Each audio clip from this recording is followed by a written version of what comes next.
Hello again, hello. Anyways, got the 572 XP back together, and that's what's sitting over there on the top of your screen. And so I have fired it up, let it idle, and of course it's all electronic, so it was idling on the ground for a good few minutes, setting in. Now I've had it cool down, so see how well it restarts and make some first cuts with it. So we'll see how the little bit of work I did salvaging it helped out or not.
Well, there you have it, guys.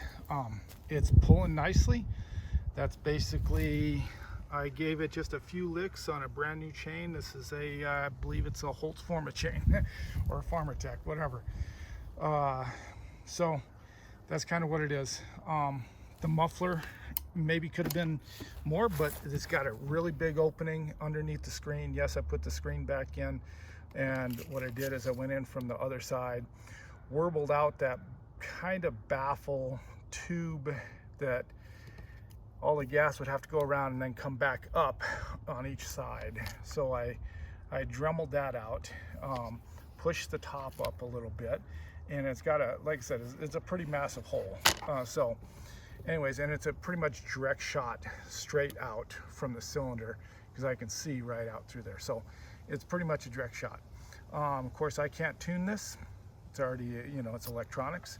I think I forgot to give you the numbers on there, but I ended up, after the base gasket delete, fixing the little nub, and I believe it was sitting at 100 stock. It might have been without the base gasket, but I got it to just taking it out, 98 on the exhaust roof, 115 on the transfers, and that was after, you know, very light work, kind of basically reshaping. It was, I think, 2 degrees change or so. And then what was it, 79 on the intake. So it's 98 exhaust, 115 transfers, and 79 on the intake, and it doesn't feel like it lost anything. So now I got to go and put it in the wood, take it out to the job site and put it in the wood and run it for a little bit more. But I think right now it's acceptable.